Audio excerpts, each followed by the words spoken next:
Ram, Om Sri Ram, Jai Ram, Jai Jai Ram, Om Sri Ram, Jai Ram, Jai Jai Ram, Om Sri Ram, Jai Ram, Jai Jai Ram, Om Sri Ram, Jai Ram, Jai Jai Ram, Om Sri Ram, Jai Ram, Jai Jai Ram, Om Sri Ram, Jai Ram, Jai Jai Ram, Om Sri Ram, Jai Ram, Jai Jai Ram, Om Sri Ram, Jai Ram, Jai Jai Ram, Om Sri Ram, Jai Ram, Jai Jai Ram, Om Sri Ram, Jai Ram, Jai Jai Ram, Om Sri Ram, Jai Ram, Jai Jai Ram, Om Sri Ram, Jai Ram, Jai Jai Ram, Om Sri Ram, Jai Ram, Jai Jai Ram, Om Sri Ram, Jai Ram, Jai Jai Ram.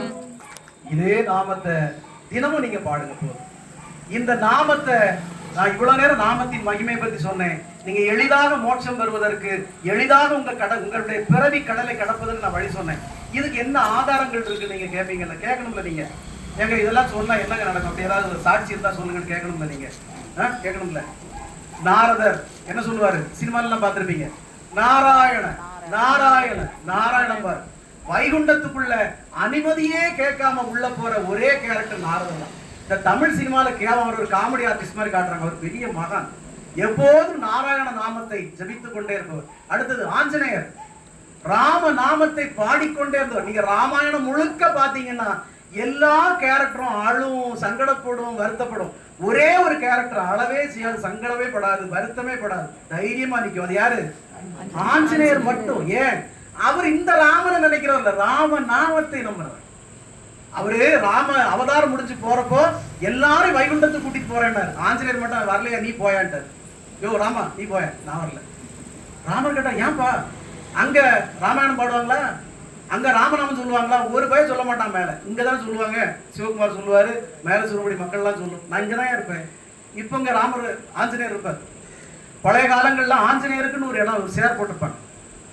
Ramayanam எங்கெல்லாம் உபதேசிக்கப்படுது அங்க ஆஞ்சநேயர் சேர் போட்டிருப்பாங்க. இப்ப போடுதில்லை. ஏன்? Mic வந்தவர் போடல. ஏன்னா இப்ப ஆஞ்சநேயர் இந்த மைக்ல இருப்பார். இந்த ராமநாமம் எங்க இருந்து முதல்ல வருதோ அதை கேட்கறதுக்கு தயாரா மைக்ல இருப்பார். புரியுதா? விளையாட்டு இல்ல. அப்ப ஆஞ்சநேயர். அடுத்தது யாரு? நாமத்தின் மகிமையால் உயர்ந்தது. அடுத்தது யாரு? பிரகலாதன். பக்த பிரகலாதன் படம் பார்த்தது இல்லையா? 6 வயசு பையன், 6 வயசு பெத்த பிள்ளைய தகப்பனே கொல்ல போவான். உண்மைதானமா? பெத்த தகப்பை இரணியகசிபு பெத்த மகனை மலையில இருந்து தள்ளி விட பார்ப்பான், காவலர்களை வச்சு கழுத்தை வெட்ட பார்ப்பான். இதுல எல்லாம் அந்த பையன் ஏன் ஹரி என்ன காப்பாத்துவான், ஏன் ஹரி என்ன காப்பாத்துவான்னு அவன் இறைவனை நம்புவான். உங்களுக்கு நம்பிக்கை இருக்கா என்ன?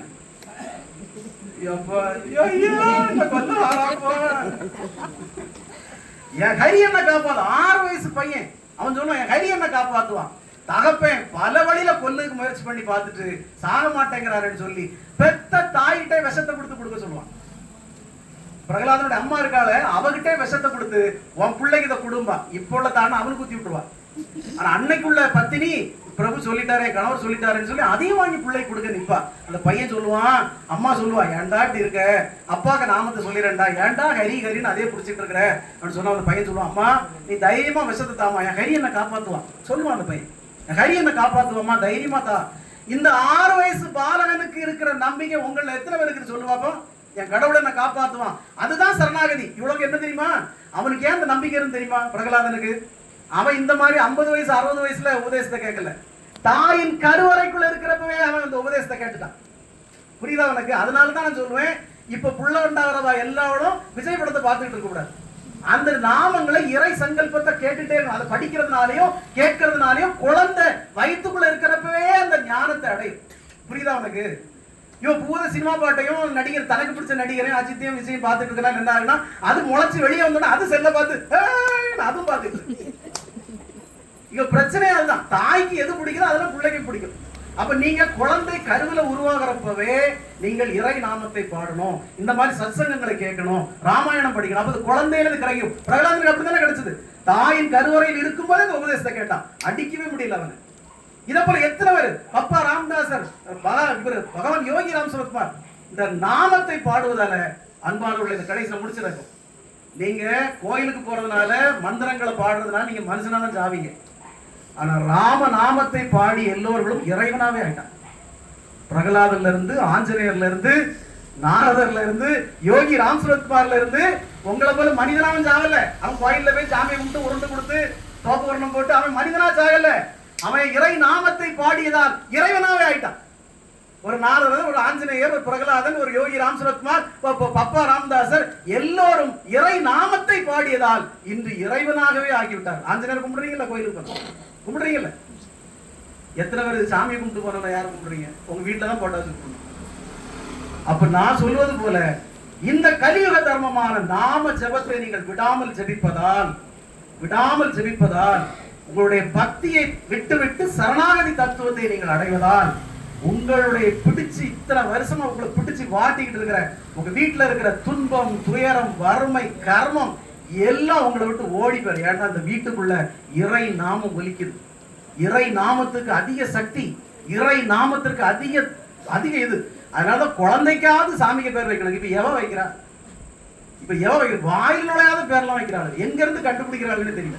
அட்லீஸ்ட் ஒரு முருகா இப்படின்னு வைக்கணும். பொம்பளை பிள்ளைகள் லட்சுமி, சரஸ்வதி, துர்கானா வைக்கணும். கூப்பிடுறதுக்காக கூப்பிடலாம்.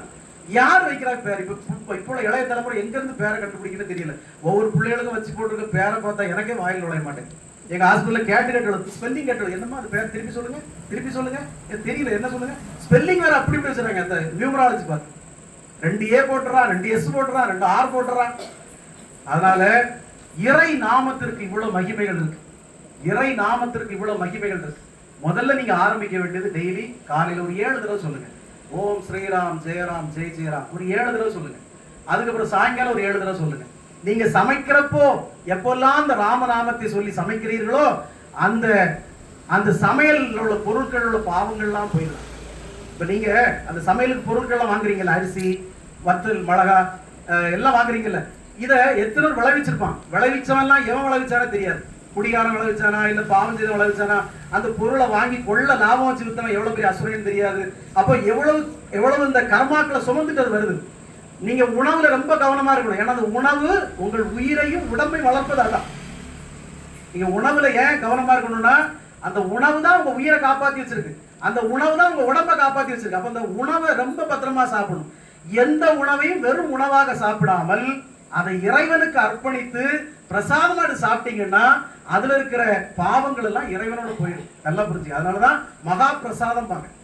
அதை பிரசாதமா சாப்பிடணும். அதுக்காண்டி இன்னும் கொண்டு போய் பைய கொண்டு வச்சு இதுக்கு அள்ளி போடு, அதுக்கு அள்ளி போடு, அது பிரசாதம் கிடையாது.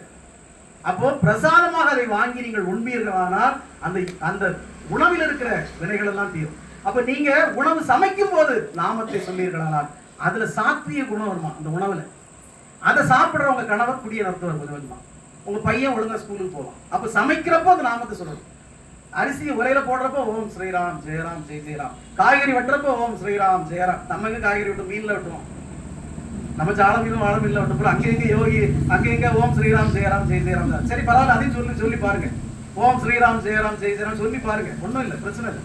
அப்ப எல்லாத்துலயும் நீங்க நாம ஜபத்தை செய்யும் போது சொல்லும் போது உங்கள் உணவு பிரசாதமாக ஆக்கப்படும், உங்கள் தண்ணீர் தீர்த்தமாக ஆக்கப்படும், உங்கள் இல்லம் திரு இல்லமாக, உங்கள் சாதாரண இல்லம் திரு இல்லமாக.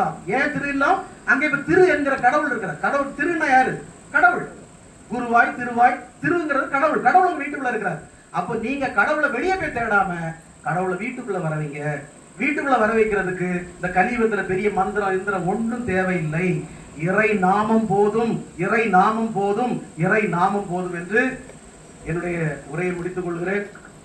இந்த வாய்ப்பை அளித்த திரு மேலச்சூரங்குடி சுபாஷ் ரங்கநாதன் அவர்களுக்கு நான் மிகுந்த நன்றி கடன் பட்டிருக்கிறேன். இது போன்ற சத்சங்கங்கள் உங்கள் ஆன்மீகத்தை வளர்க்கும், உங்களுக்குள் தெய்வீகத்தை உருவாக்கும், உங்கள் வாழ்க்கையில் மர்மலர்ச்சியை உண்டாக்கும். உங்க ஒவ்வொருத்தருக்குள்ள இந்த மர்மலர்ச்சி வந்துட்டா உங்க வீட்டுல இருக்கவங்களுக்கு நிச்சயமா வரும். நான் எப்பவுமே சொல்லுவேன், ஆன்மீகத்தை முதல்ல உணர வேண்டியது பெண்கள், இரண்டாவது இந்த மாதிரி குழந்தைகள், அதுக்கு பிறகு வீட்டில் உள்ளவங்க தானா மாறிவாங்க. ஆகவே திரு சுபாஷ் ரங்கநாதன் எடுத்திருக்கிற இந்த முயற்சி அருமையான முயற்சி. அவருக்கு துணையாக இருக்கிற உங்களுக்கும் நான் நன்றி கடன் பட்டிருக்கிறேன்.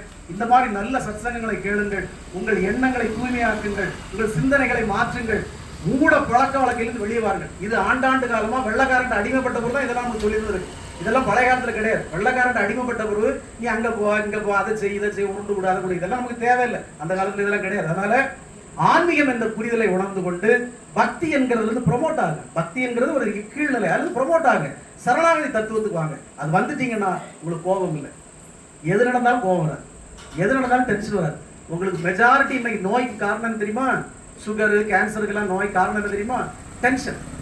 டென்ஷன், கோபம், எதுக்கும் டென்ஷன். தூக்கி அது தூக்கி இதில் அடிக்கிறது, இது தூக்கி அதில் அடிக்கிறது. கோபமும் டென்ஷனும் இல்லாமல் இருக்கணும்னா நீங்க சரணாகதி அடைஞ்சிடும். தெய்வத்தின் பால் சரணாகதி. ஐயா எது நடந்தாலும் சித்தத்தால் நடக்கிறது. நம்மள 2 அடி அடிச்சுட்டு போனா கூட இதுவும் நீ எதுக்கோ நல்லது தப்பா செய்திருக்கேன், சந்தோஷப்பா பார்த்து ஏத்துக்கிறேன். எல்லோரும் இறை வடிவம் இருக்கிறப்போ நம்மளை அடிக்கிறவன் இறைவன் வந்து அடிச்சுட்டு போறான், என்னத்தை செய்யறோம்? போய் அடிச்சுட்டு போய் நல்லா இருந்துட்டோம், அவ்வளவுதான். ஆகவே அன்பானவர்களை, இறை சிந்தனை வளர்த்துக் கொள்ளுங்கள். ஆன்மீகத்தை பற்றிய சரிதான புரிதலுக்கு வாருங்கள். நீங்கள் ஏதோ பழைய மூட பழக்கங்களுக்குள் இனிமேல் இருக்காதீர்கள்.